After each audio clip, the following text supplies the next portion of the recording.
ایک مشہور ڈاکو کچھ نیک لوگوں کی صحبت اور تبلیغ کی وجہ سے ڈاکے مارنے سے باز آ گیا، مگر پھر وقت کچھ ایسا آیا کہ بے روزگاری اور غربت کی وجہ سے گھر میں نوبت فاقوں تک آن پہنچی۔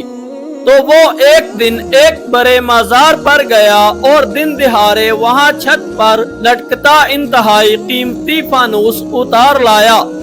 مزار پر بیٹھے مجاور اسے پہلے سے جانتے تھے کہ یہ بہت جری اور جنگجو ہے، سو کچھ کہنے یا اس سے مزاحمت کرنے کی ذرا برابر جرأت نہ کر سکے۔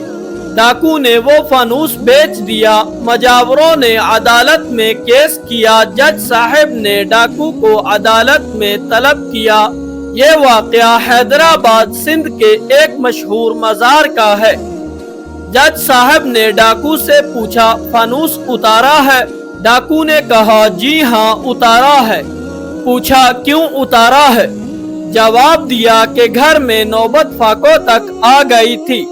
میں صاحب مزار قبر میں مدفون کے پاس حاضر ہوا کہ کچھ مدد کریں۔ صاحب مزار نے قبر کے اندر سے فرمایا، یہ فانوس تیرا ہوا، بیچ کر ضرورت پوری کر لو۔ سو میں نے فانوس اتار کر بیچ دیا اور اپنی ضرورت پوری کر لی۔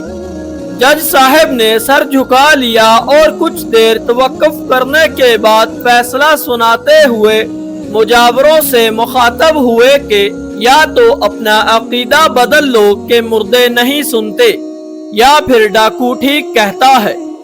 یہ واقعہ ظاہر کرتا ہے کہ ایمان اور عقائد کا ٹکراؤ کبھی کبھار ایسی صورتحال پیدا کر دیتا ہے جہاں سچائی کی حقیقت سامنے آ جاتی ہے۔ جج صاحب کا فیصلہ ان عقائد پر سوال اٹھاتا ہے جن کے مطابق مردے سن سکتے ہیں یا نہیں۔ یہ کہانی ہمیں سوچنے پر مجبور کرتی ہے کہ ہمارے معاشرتی اور مذہبی نظریات کس حد تک ہمارے روزمرہ کے فیصلوں اور زندگی کو متاثر کرتے ہیں۔